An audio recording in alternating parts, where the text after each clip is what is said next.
Welcome back to the channel. It's awesome that you're tuning in. So in today's video we are going to take a close look at the history of the retro game system. Yes, so you can see here in the last couple of years I did doing these Chinese reviews or handheld reviews. The retro game is one of my favorite systems, and there are quite some reasons. Simply because of the form factor, I really love the landscape models. But at the beginning it was pretty shitty.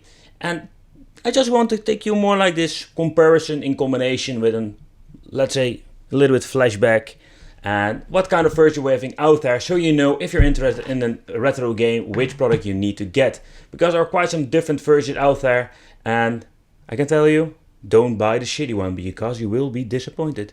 Alright, so let's go. Don't forget to subscribe to the channel, hit the little bell, and let's go and talk about the retro game history. But first I'm going to dust them off. Alright, so for the people who have no idea what is a retro game, this is basically in Chinese handheld. It was a rip-off from an original product because the original product could play the original Game Boy games. You can just still stick them in, but it freezes the system. This is just basically more like an adapter in combination with a flash card, or a flash card. There's nothing to flash because everything happens inside the device.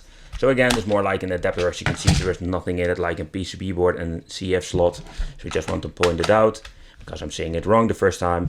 But if you look at it, it was more like a landscape model that can play or emulate old school games. Let's say an NES, Super NES, Mega Drive, MAME, arcade. But at the end, it was pretty shitty because the software was like shit. It's just basically horrible. Horrible, horrible, horrible. That you shit your pants. That horrible. Yeah. Alright, so let's talk about the... No, that's the wrong one. Let's talk about the first one. So this is the first released retro game system, and to be honest, I was pretty blown away about how this thing was made. I did review, let's say, the PlayStation or the PS Vita and the PSP clones, and they were pretty awful in every single way.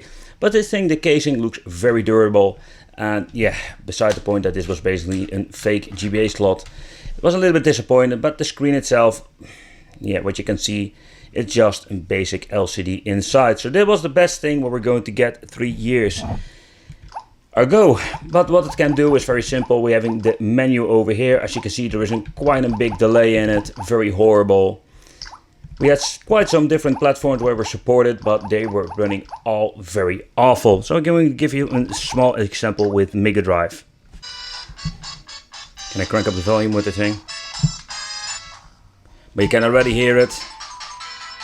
So the display itself, it was not an IPS, but it looks pretty nice. But the sound is very horrible. It doesn't sound as crisp clear like the original Sega Mega Drive. But 3 years ago, it was the best we could get if it comes to Chinese clones. So Funny Playing released this version on his website, and I don't know if he's still selling it, but nevertheless you can even make it yourself. What you need to do is open it up. There is an internal SD card that you can reflash with opendingux, and you're going to get the same result like this. Only this line has the boot file or the boot logo from Funny Playing. So what you're going to get is a way better menu, and it has a support of some new emulators, for example PlayStation and all the other stuff. But don't get me wrong, PlayStation is something that is too demanding for this device most of the time. Maybe a two-dimensional game will run, but as you can see, we're having new different emulators, and emulators were running the games a little bit better.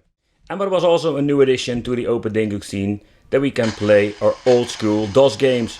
A lot of new homebrew games were out for the device, and we can finally play, for example, Duke Nukem 3D, Doom, and all the other stuff. So that was pretty cool. Indeed, piece of cake. But as you can see, the view angle is pretty damn horrible. But as you can see, the games run pretty smooth, and I really like the design of the retro game.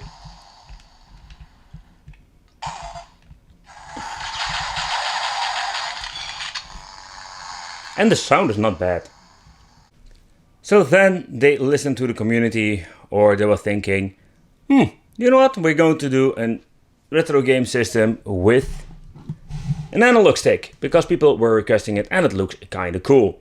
So they did it, and they stepped back from the white version, for example, and they just go to the basic standard version that we're having here. That's the transparent black version, and they did some improvements. For example, we're having a better LCD, is an IPS now. So that is the first thing that they did improve over the older models over here.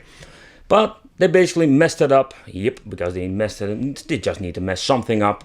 And they used a 30 FPS screen. And we had a shitload of screen tearing. The D-pad, I really love it. It's still the same. The analog stick, yeah, that is something you need to get used to. But it works.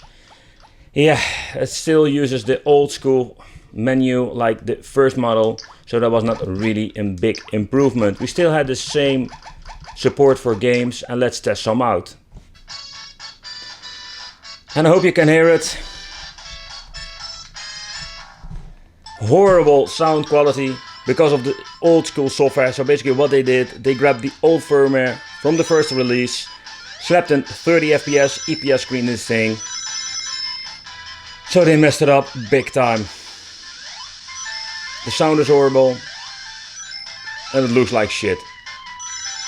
Shitty IPS screen. But after some time, and it wasn't with the Chinese, it is not a very long time, they improved it again. Yes, so with this version where you're going to get the 60 frames or 60 FPS IPS screen, and that's what we're going to get, including the shitty menu. This is not big of a deal, you can always reflash it, go to opendingux and just use it like that. But that is something you're going to get very often, and that is always a little bit the question and the tricky part. If you're ordering the 60 FPS, are you going to get the original? There are even some dual boot versions out there that you're having opendingux and you're having the original software, but yeah, I'm going to show you a little bit of the gameplay again. So that's something I don't get with these Chinese handhelds, that they keep improving it. If it not the hardware, just improve the software itself. What I still love about the retro game itself is that the D-pad feels so nice. Right, so the analog stick works just fine, even with the stock firmware. I really love using the analog sticks if the D-pad really sucks, but at the end I don't like the position at all. But the screen looks beautiful. But there is one thing that I need to tell you. So when you're looking at the newer models that I just talked about, as you can see that they did a completely redesign. So they removed the little slot over here finally, and they just made this own casing.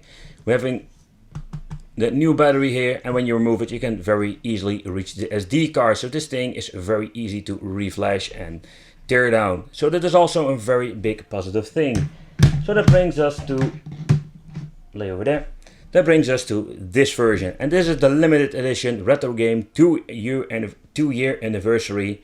Yeah, they call it 2 year, but I know for a fact they were very long on the market. But this is what you're going to get with the limited edition. Basically, it's the same like that one. They did some new art on the handheld. So I really love the transparent version. I'm a big fan of it. I ordered the blue one because blue is my favorite color. So let's power it on. And what you can see, this thing comes pre-installed with the opendingux version. And that is the final version. And again, keep in mind, there are dual versions out there. So that has the original. I really no clue why I even want to have the original software, because it's really sucky. But here we have the opendingux version. If it comes to opendingux, this is one of my favorite versions. As you can see over here, we're having so many new options. We're having so many different emulators. And we can play so much more, including DOSBox. It's just crazy. We have it all. Open Bore. It's so cool with the opendingux versions. PlayStation, it's supported, but keep in mind, this thing is not powerful enough to run all the games on 60 FPS. And all the familiar emulators are here for the Super NES, Pico Drive for the Mega Drive. And the games they're running pretty smooth. I am a big fan of the homebrew stuff, like Quake, Quake 2. And Street of Rage, of course, the remake edition. And what you can see with this new emulator and this new kind of playing on the retro game, the screen itself is in 60 FPS, IPS, it looks really nice. We still have the beautiful, awesome D-pad that plays very nice. We're having this horrible, shitty, I hate this analog stick. But now this is the way how you need to experience the old games. Nothing beats the real deal, people, but this is getting really close. And it's all possible by opendingux. Alright, I hope you have a better idea what are we going to get with the retro game systems. And as you can see, there are quite some different versions out there. So this is more like a majority of the different versions, and I hope you really enjoy this. And you have of course a better idea what you're going to get. I want to thank you for watching. Don't forget to subscribe to the channel, hit the little bell, become one of the Wicked family. It would be great. It's just awesome to have you here. And I would say, if you subscribed, hit the little bell. I will see you in the next video.